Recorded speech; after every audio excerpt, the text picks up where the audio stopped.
and then we'll make a start.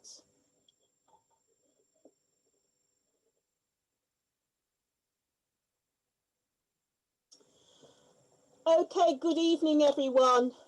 Welcome to this special event to mark the commemoration of the Windrush, the National Windrush Day.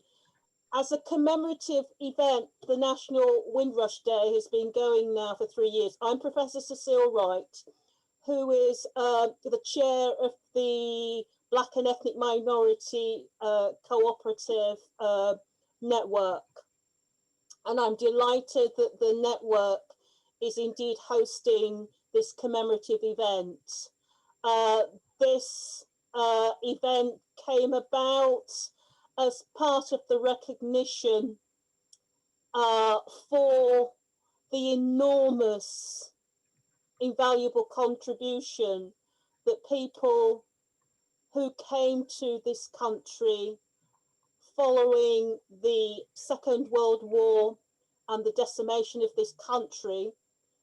They were invited to come in 1948 initially, although some did come to the UK to be part of the war venture, but the focus is on who came around about 1948 by invitation, incidentally, to provide and contribute to the workforce of the newly established National Health Service.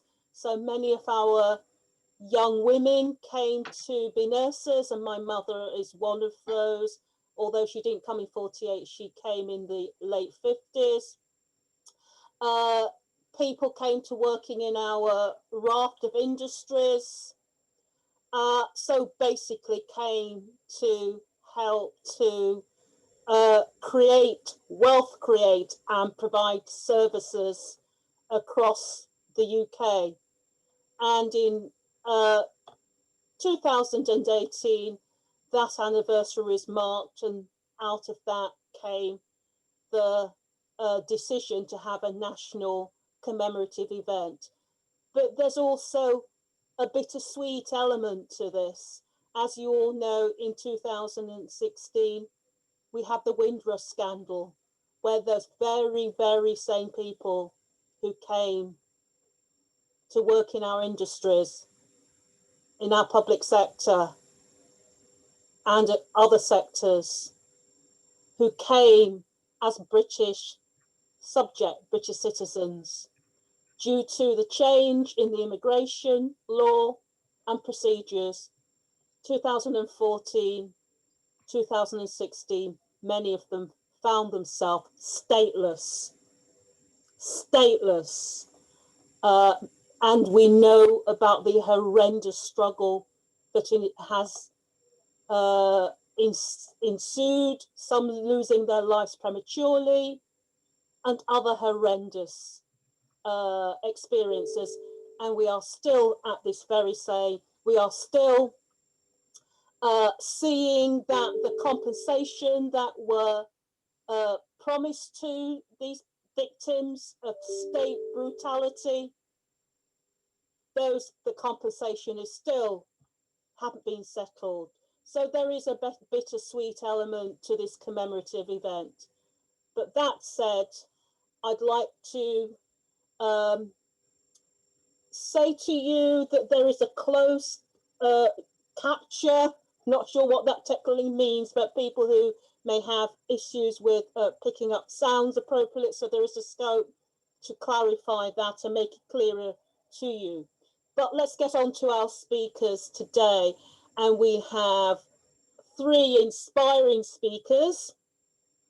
My notes here refers to Olivia, so hopefully Olivia will say a little bit about herself before she makes her presentation, followed by one of our prominent Black female MPs in the country, Osamor, and the other person is Sonia. Apparently Olivia is not here. So without further ado, I'd like to invite our speaker, Kate Osamor MP, to address us, please. Thank you, Kate.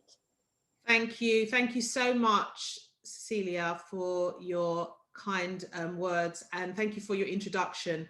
And I want to thank the Co-op for making sure that we celebrate and remember and speak on behalf of the Windrush generation, but more importantly, we never forget their contribution to this country.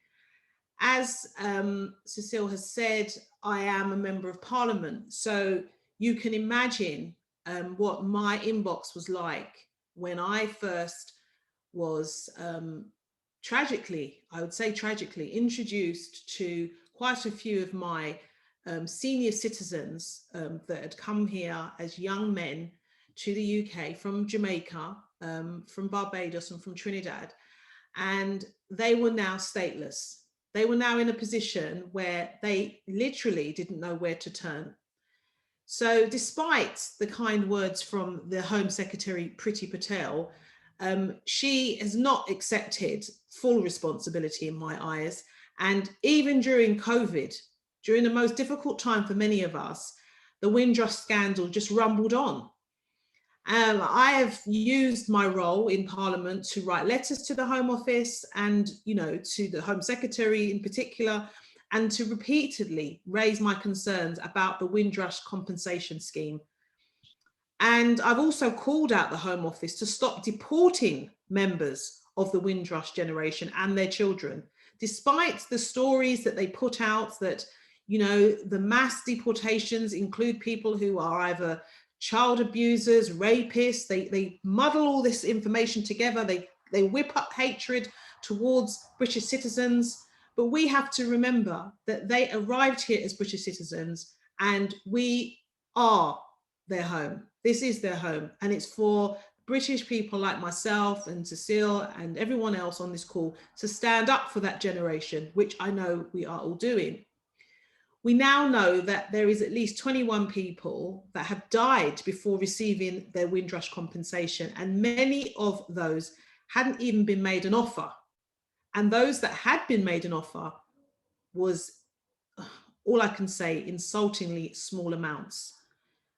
The Home Secretary has been forced to make some changes to the compensation scheme, but until every member of the Windrush generation is paid up in full, there will be no justice and there will be no peace for them. Let me give you a few examples of a few of my constituents who have been through hell. One of my constituents is Richard Stewart. Richard arrived in England as a British subject from Jamaica in 1955 to join his parents when he was 10. In the 1960s, he played county cricket for Middlesex as a fast bowler. Richard paid taxes for over 10 decades. He married in London. He had a son, two grandchildren, all British. In 1968, Richard's mother became seriously ill in Jamaica. He visited her on a temporary British passport, but she died and he had to stay for the funeral and extend his trip. So he had to get a Jamaican passport to return to the UK.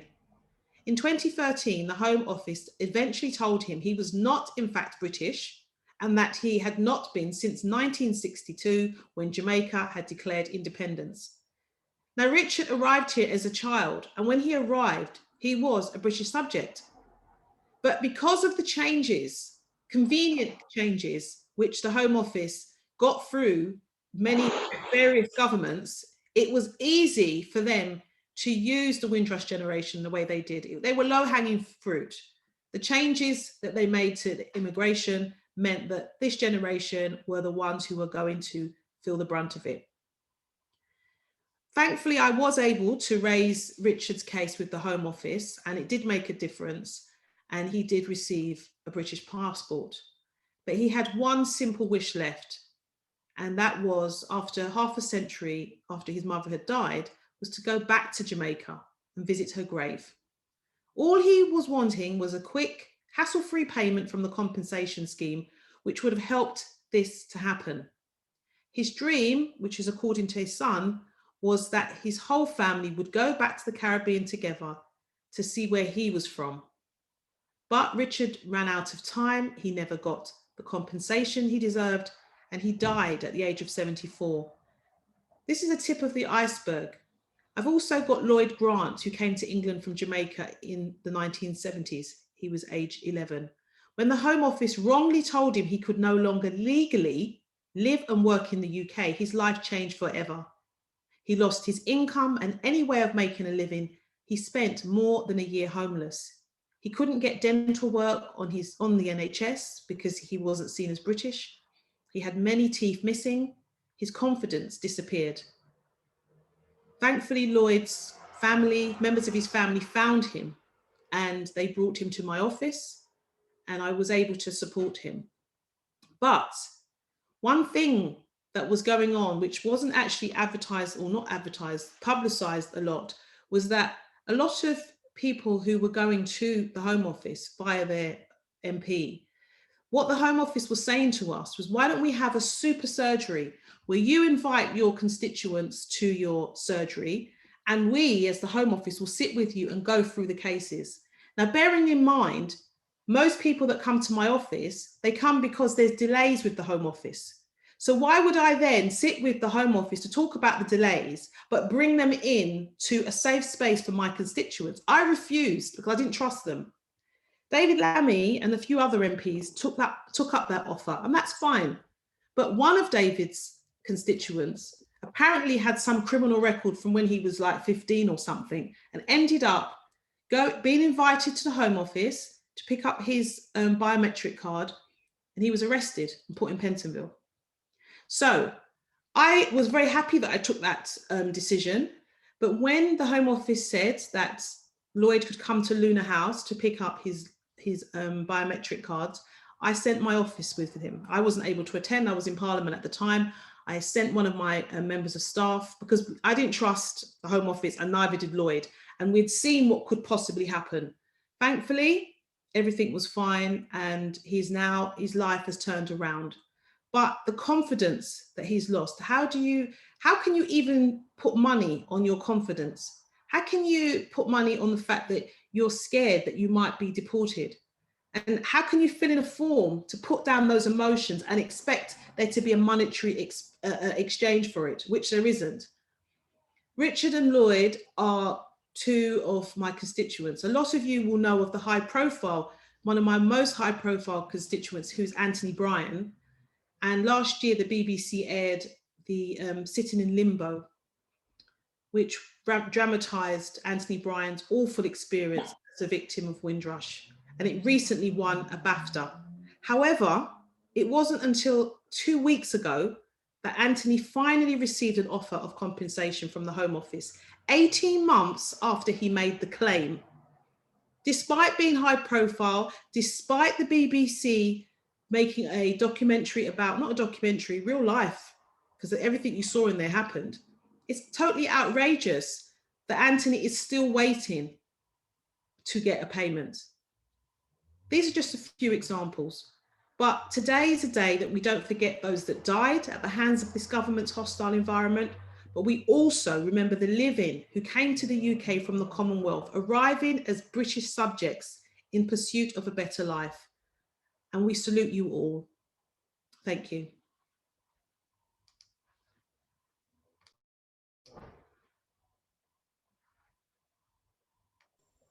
Thank you so much for that, Kate. And thank you for the sterling work that you are doing to support members of the Windrush generation that are victims of state abuse and state inhumanity. Thank you. Please continue your excellent work. Okay, shall we now go to our next speaker, who is Sonia Winfield? Sonia, please. Thank you. Thank you very much, Cecile. It's Winifred. I know it's a first name here, but where I come from, it's a second name. Winifred is the surname. Okay. Don't worry. Thank you very much, Cecile, and good evening, everyone. And thanks for the invitation here this evening. It's been a long day. We've all been really busy with our Windrush celebrations. And Kate, it's lovely to see you. And yeah, I concur with everything you've just said.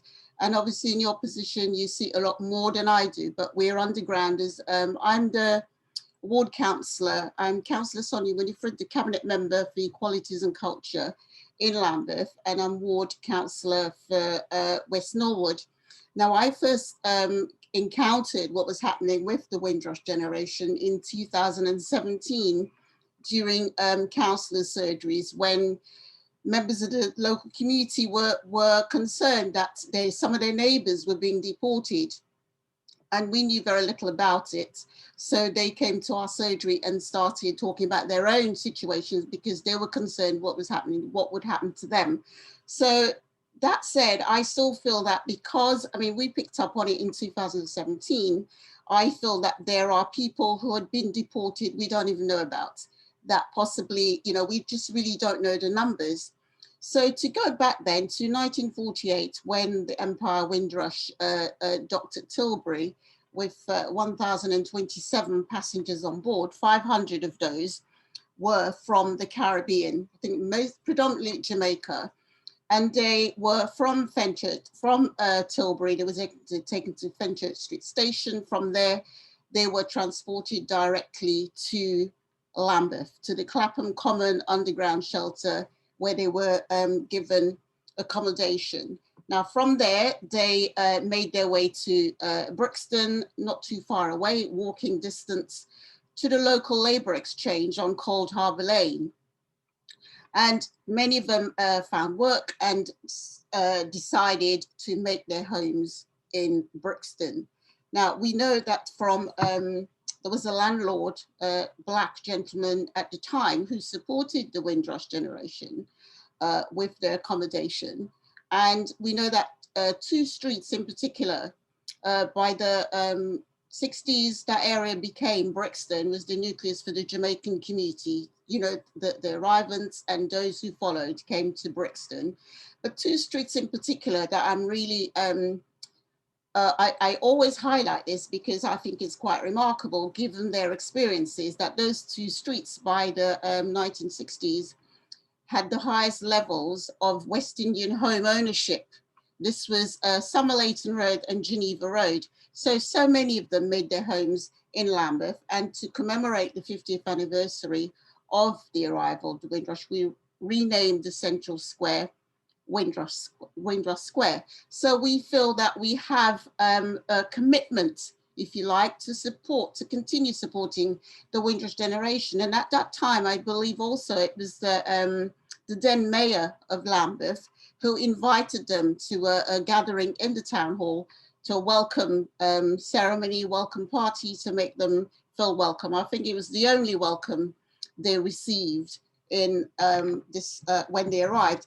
I would just like to quickly read something to you. This was written in 1956 by Sam Salvon when he wrote The Lonely Londoners. And this is what he said. Now I'm reading it now to you because I think it's very relevant to what people are still going through, which is, you know, it's hard to believe, but then it just highlights the discrimination and the lack of respect that the Windrush generation still have to endure. So this is what Sam Salvon said. In the hopeful aftermath of war, they flocked to the mother country, West Indians for a prosperous future in the glitter city. Instead, they have to face the harsh realities of living hand to mouth, of racism, bone-chilling weather, and bleak prospects. Yet, friendships flourish, and those lonely Londoners, yet friendship flourish amongst those lonely Londoners, and in time, they learn to survive. And this is it, they learn to survive, and they're surviving, but they're not surviving in the way that they'd hoped. Now, what I've been doing, Kate alluded to, Kate, they come to you, you're seeing so many more. We're picking up in Lambeth. I know that we've been supporting with the funding for support, legal support So the Windrush generation can have the support to complete those application forms. Those of you who've seen them will know you need a law degree to go through those application forms. And we know the Windrush generation we speak of are older people, and some of them are they lack confidence, and they're certainly not social media savvy. So what I did was I contacted the Home Office and had large numbers of those forms, hard copy forms, delivered to the town hall.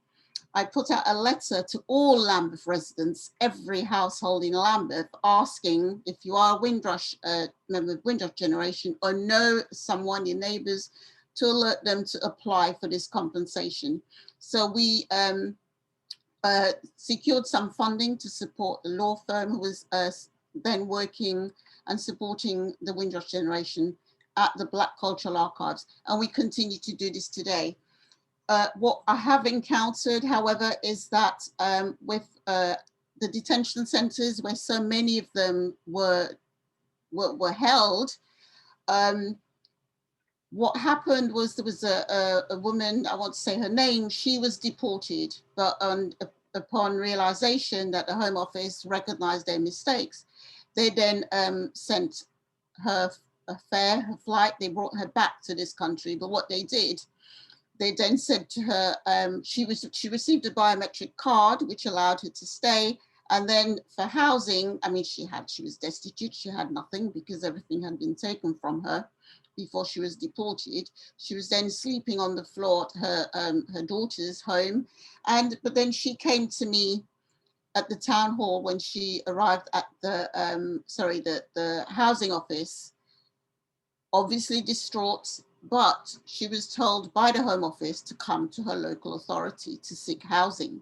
So I found it quite bizarre that the Home Office would strip this woman of everything she'd worked for, her dignity, her livelihood, and then she was back in the country, and they were not making any form of compensations for hardship. I believe there was a hardship fund, but then people needed to prove they were suffering in order to access this hardship fund.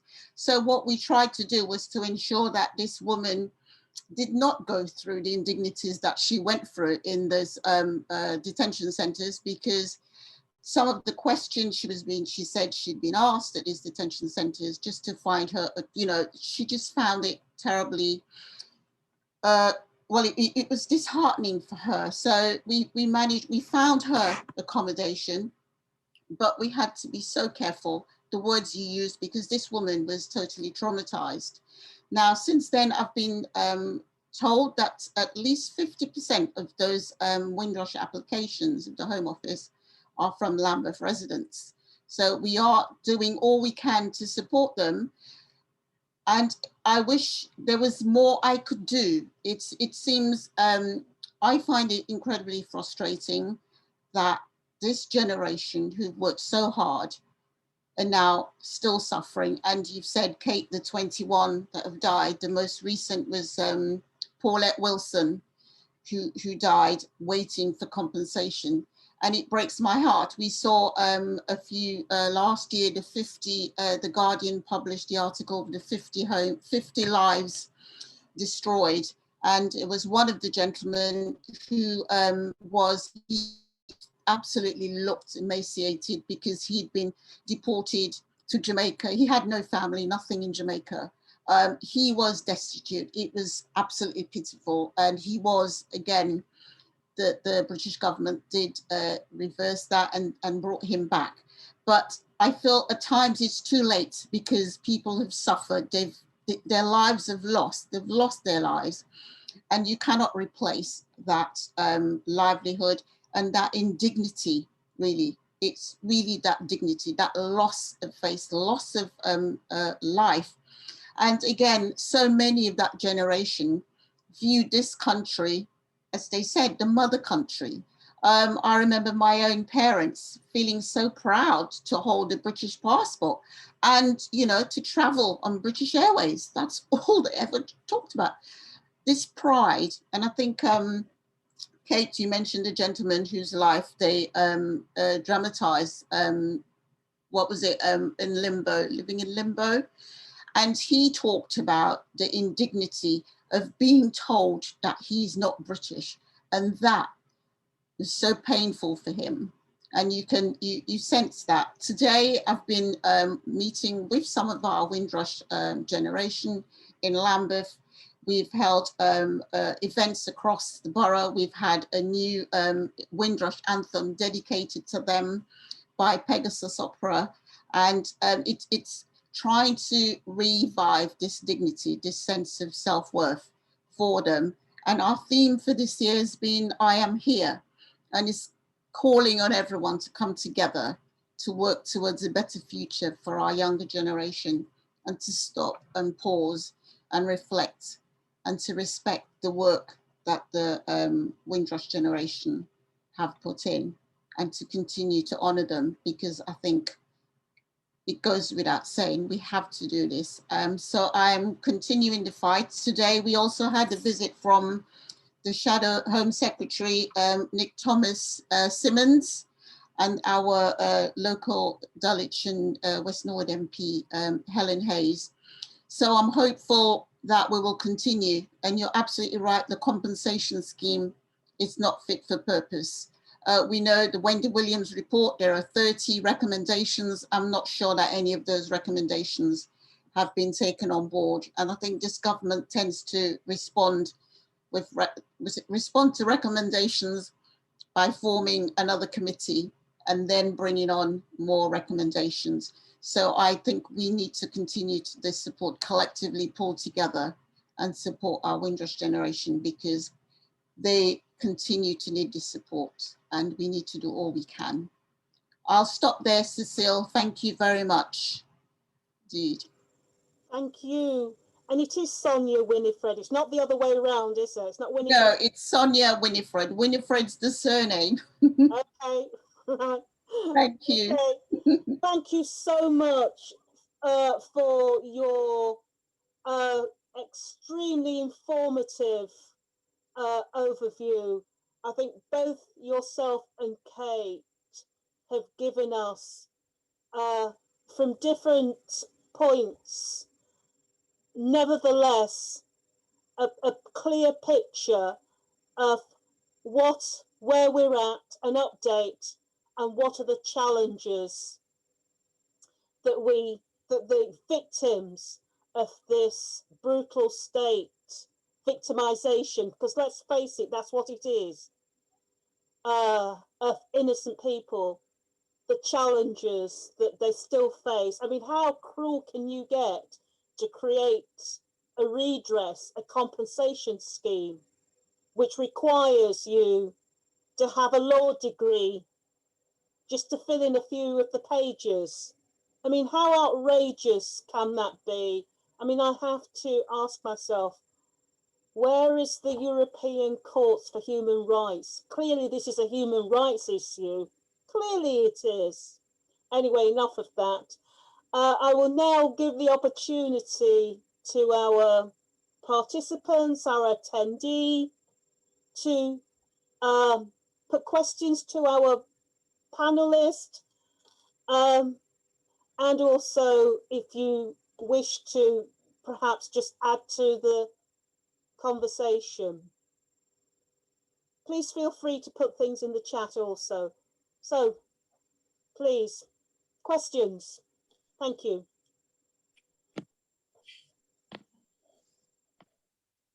Hi, good evening. Hello. Good evening. Hi, Yeah. Shante. Hi, good Hi. evening. Great to see you. Yeah. Thank you to the panelists for sharing. And I do have a question, but just wanted to add, I mean, it's, you know, we've heard of these stories, but just sort of hearing that again, the trauma sort of relived, isn't it? And, you know, there's so many others, like, I saw that the plaque went up today in Wolverhampton for Paulette Wilson at the Heritage Centre in Wolverhampton. She died last year. I also had somebody who lived in Barking, which Margaret Hodge MP was trying to help Sarah O'Connor. She died at the age of 56. just 3 months after, we did a civic ceremony for her, because I was the civic mayor. So we did a ceremony for her, especially to give her a naturalization. And she was talking to me afterwards about going back to Jamaica, because obviously she hadn't been able to go. And 3 months after that ceremony, she died. So she wasn't able to go back before. And she had spoken about, you know, the difficulties. She had to sell her car, she had to rely on family, and she felt so guilty. And it's just heart-rending. And what I'm just reflecting on now is this has been going on for, I mean, obviously under the radar for an amount of time, and then obviously it was brought out to the light. And I'm just thinking, where do we go from here? What can we do now? I know I've seen a few petitions going around about the compensation scheme being taken out of you know, the Home Office, but I'm just thinking, what pressure and what things can we do as activists, as politicians, and people just who are really appalled by what's going on? What would the panel suggest that we could do, or what would they suggest that we do to keep that pressure and keep that you know, not just on Windrush Day like today, but making sure that, you know, people are aware, and the government is aware that, you know, we're still not happy with the way that our Windrush generation have been treated. Thanks. Thank you very much for that. Can I take a couple of more questions, please? If there are any, before I can't see any more questions? Just looking through. No? Okay, for no more questions at the moment. To our panelists, the question that's asked, what next? What next? Where do we go from here? What else do we do by way of intervention and raising the issue or issues? Thank you. What next? Well, thanks, Sanchia. That's a very, very important question, and it just needs to be answered. But I think there's a plan. There's a short-term plan, there's a long-term plan, and there's a plan which joins us up with other potential victims.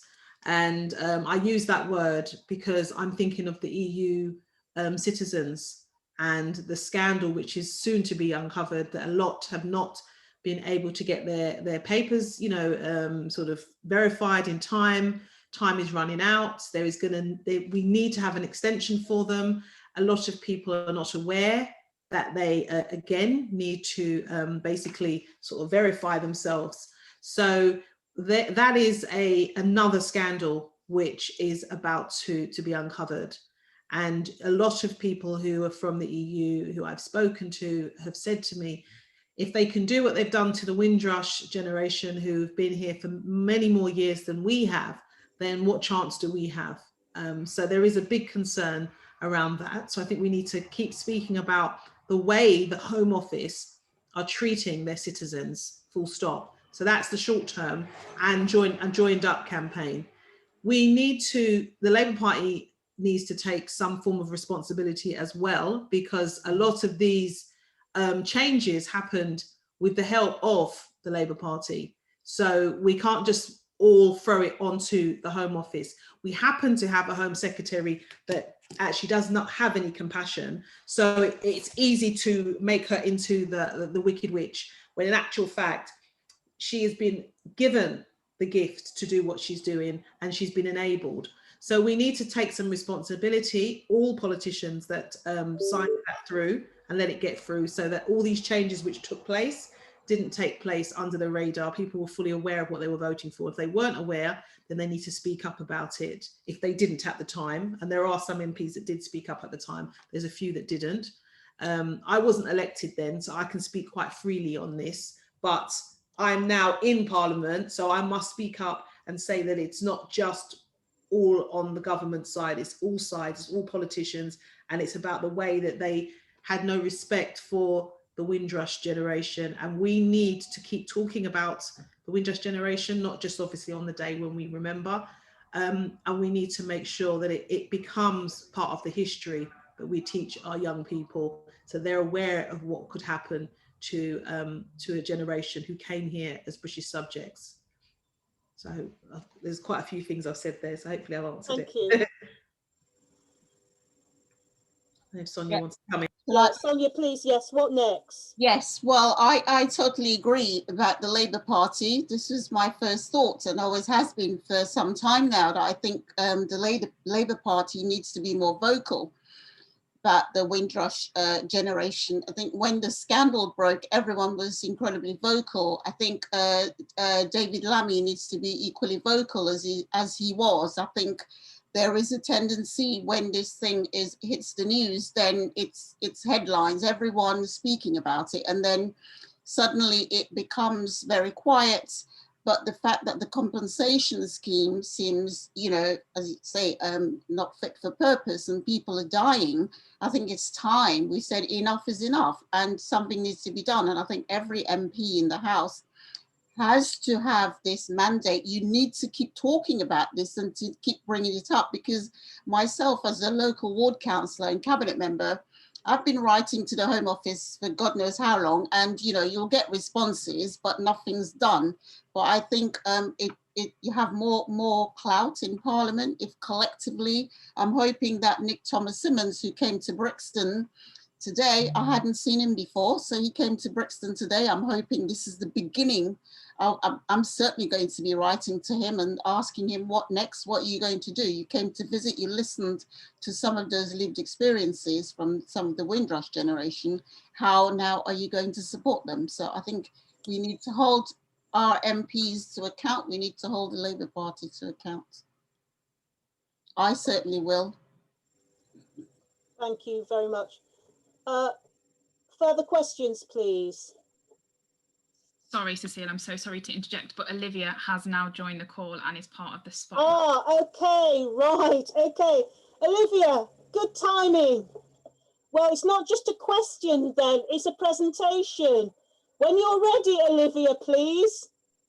Yeah, I am ready. I'm really doing this on the hoof because I am not prepped. I was having a bad hair day. I've gone and obviously clearly wrapped my head, which you can do if you're black, or in any colour actually. But you know, I feel very, very comfortable with wrapping my head. But I'm just thinking, I mean, there's so much to talk about Windrush, and there's so much pain. And both my parents, my mom and my dad, have passed now. And I know that if they knew what we all know and are discovering, they would be absolutely crushed and horrified, because my dad came to this country in the late 50s, and my mom came in the early 60s, maybe about 60, 61. They went to school together in Jamaica, but they met here and they got married here.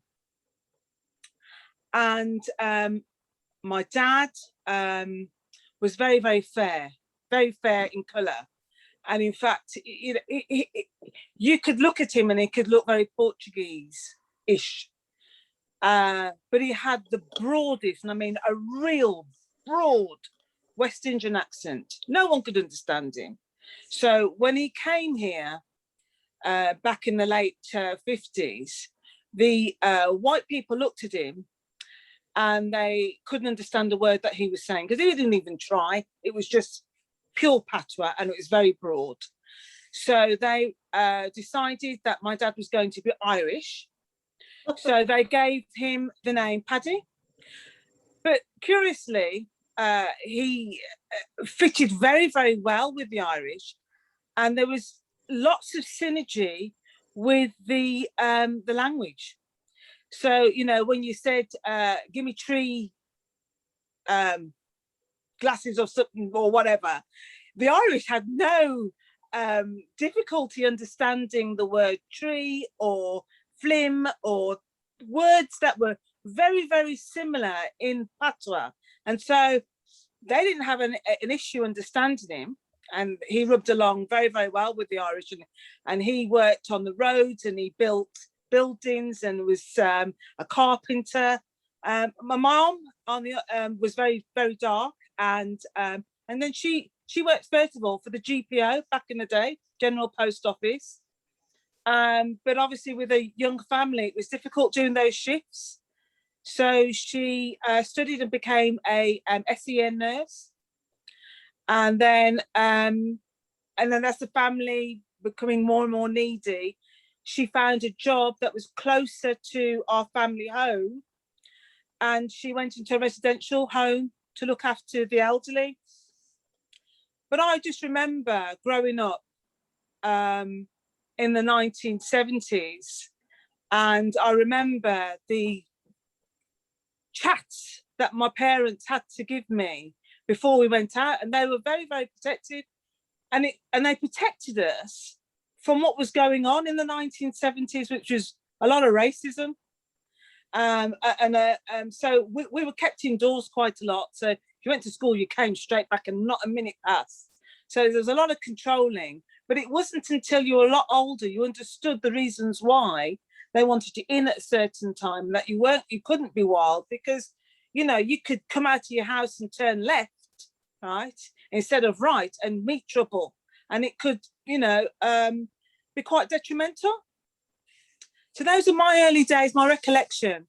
But I just remember house parties and house gatherings as we did, because there wasn't anything there for Black people.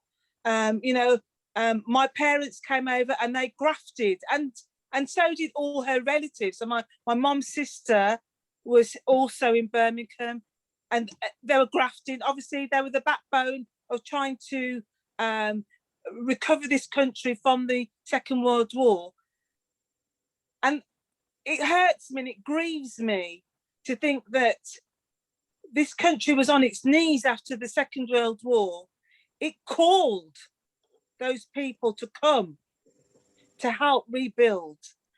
And then we have what has happened with the Windrush. And it's just a lot of pain and sadness. And I'm glad my mom and dad are not here to witness it, but there are plenty of people that are here that are feeling it and are seeing it and are horrified by it. But we had plenty of lovely stories. There were lots of amazing stories that I had, and I grew up in Birmingham with, and we also spent a short stint of time in Coventry. But I do remember my mom giving me the talk about standing up for yourself and not allowing anyone to walk over you, but also to keep away from trouble. So if you see trouble on one side of the road, cross over and avoid it. And even now, I give that message that was passed from my mom to my children, and I tell them that this is where it's come from. But I mean, I could talk loads about myself, my siblings growing up, and I'm sure that that sort of is replicated with lots and lots of families up and down, Black families up and down the country. It's sad because I feel that we've taken so many steps backwards. And even though there was a time when things were getting better, but there was still room for improvement. Oh my goodness, did we know, if I knew how bad it was going to get, and it has got bad, we have regressed and taken steps back for Black people in this country, and I'm really saddened by it. And there's lots of work that needs to be done. I don't know what the Labour Party is going to interject into this. I think that David Lammy is amazing. He's absolutely wonderful, outspoken. He's sync when he speaks about the plight of what Black people are facing in this country. I work for an MP's office, so I work for Pat McFadden, who's a Labour MP for Wolverhampton South East. I'm also a councillor in Wolverhampton for a ward which is in Bilston North, which is mainly made up of white working class. And we've got our own business. So there's plenty, but you know, that was my little interjection into this. I hope it has been useful or helpful or interesting. That's me. Thank you. Thank you so much for that, Olivia. It was certainly worth waiting for. Certainly in terms of how you evoke the Windrush generation and their descendants. Yeah. In terms of your own narrative. And I Yeah. think part of the narrative that exemplifies the encounter of the Windrush generation when they first arrive, the sorts of hostility that they encountered is denoted by the saying, no dogs, no black, and no Irish. It's interesting that your father wasn't allowed to own his black identity. But He you had know an what? Irish one imposed on him. Now but still, he was in the category of the people that you victimised, Yes, of the groups that you victimised. Okay, so thank you very much for You're very welcome. You're very welcome. Are there any questions? Well, I'll ask this. We've heard. Sorry. There is a few. You have Cecilia, there's two. There's and Jennifer and Andy. I can't see. Jennifer, please speak up. And then Andy. Somehow I can't see these hands. Andy? Yeah, please. Microphone, yeah. Okay. And then Jennifer, yeah. Thanks, Cecile. I supported a man from Bridgewater, Michael, who came here as a 3-year-old. And although his case was publicised a lot, local press, BBC, ITV, and I took his case to a Labour Party conference, actually managed to get to see the minister in charge and seemed to be getting all the support as an active Labour man.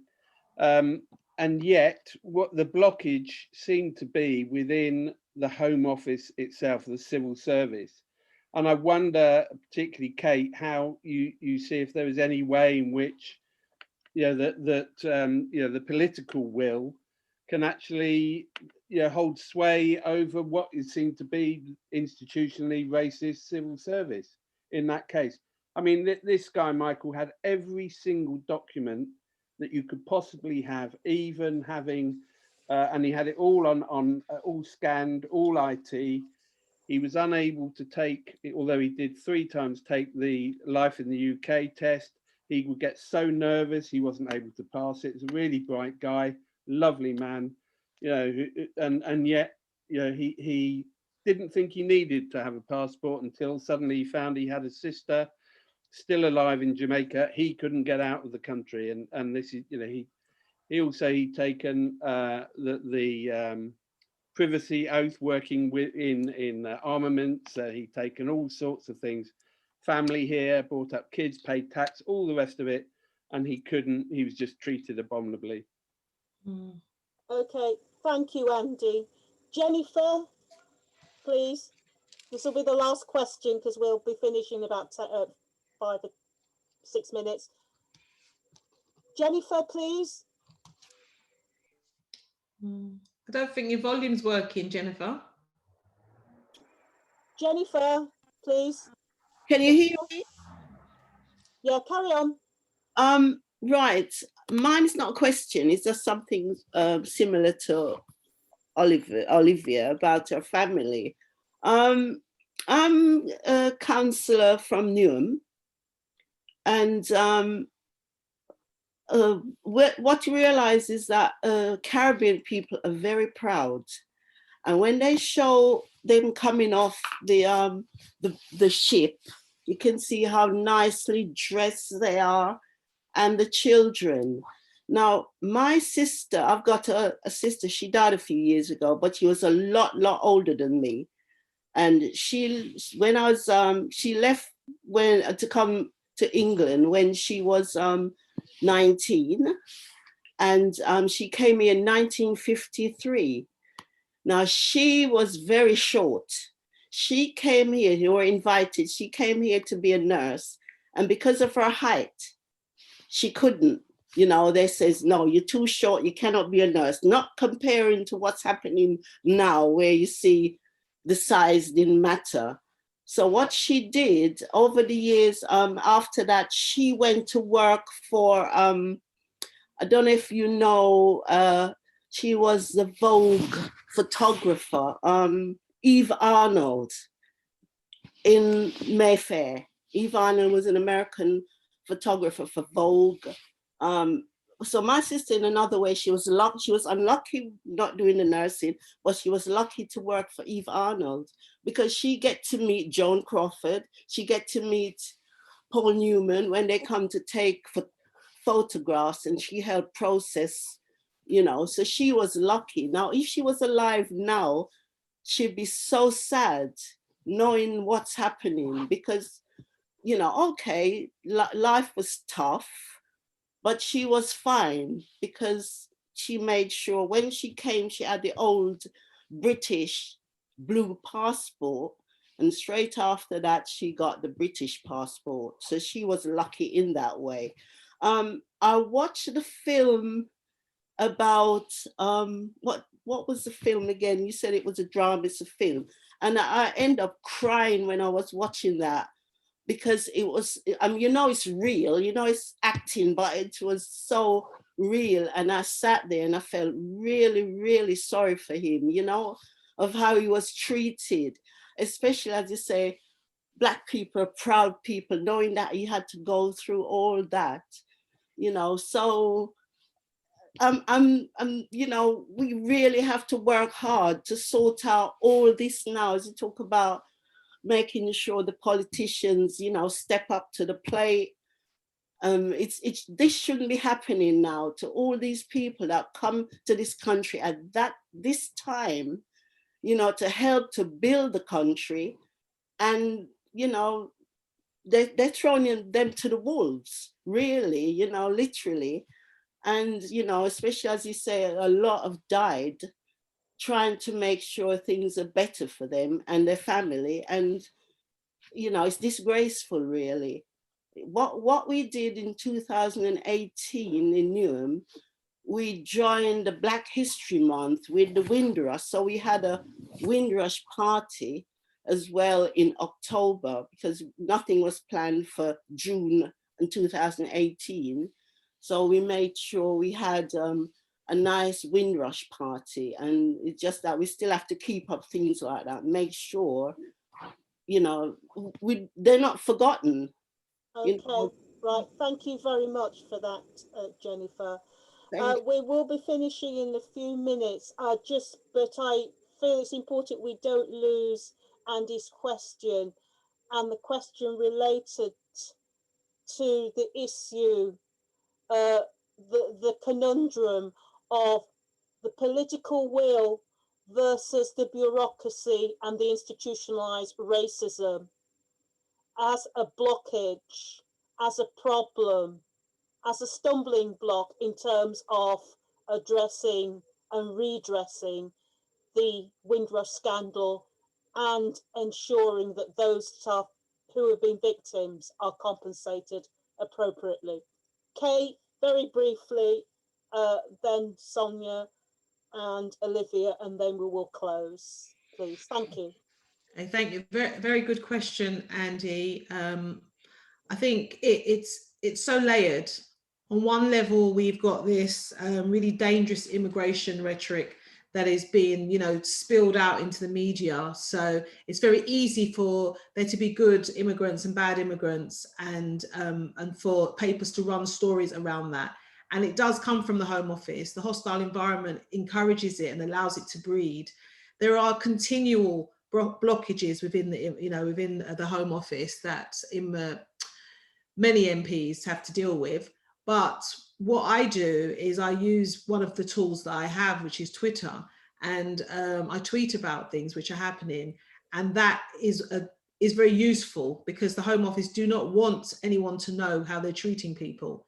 That isn't good enough. It's not long term, But short term, I can get wins because of that, because they just don't want any hassle. They just think, oh no, she's tweeting again. And that's because they're more interested on how they come across on social media in comparison to how they actually treat people. But we just need to get in there. We need good people in the Home Office that will actually care and have compassion and stop looking at applications as, oh, is it true? How can we prove that they're lying, as opposed to let's help somebody settle, let's help somebody start a life and get a job, or potentially they might be losing their job because they haven't got their papers. But everything you've said, I totally agree with you. How we can change that, how we can make things better, is by getting a new Home Secretary and by getting people within the Home Office who are allowed to use compassion first, whereas that is not the case. Instead, it's about whether the person's telling the truth or not, and that is the issue that we're dealing with. Is a lot of it is suspicion as opposed to facts, and it is awful. It is really bad. Yeah, thank you, Kate. So Sonia, please. Yes, I think I'd like to see the Shadow Home Secretary doing something. Perhaps, as Kate mentioned, you say it's individual MPs are dealing with individual cases. Perhaps it's about putting a team together so that collectively you can put pressure on the Home Secretary. And I think that's what it needs, continued pressure. If you so these people who are putting in their applications to the Home Office are waiting forever on the never. These people know they can contact the Shadow Home Secretary, because there's a team of people who are going to be handling this. So immediately they feel they're getting some justice, something done. And I think that's what it needs, collective pressure, because individual MPs are busy. They cannot keep the pressure on those things. So it has to be a group of people who are focusing on this item, because it is important. It needs that attention. Thank you. And Olivia, please. Need to put your mic. Okay, can you hear me? Yes. I'm going to be quick.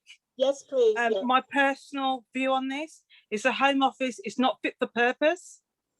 They treat people disgracefully. There is no compassion there, and they don't care whether they mess with their mental health. I think you need a broom and sweep it clean and get some people that can actually do the job properly, because at the moment they're failing so many people. Okay, that's me.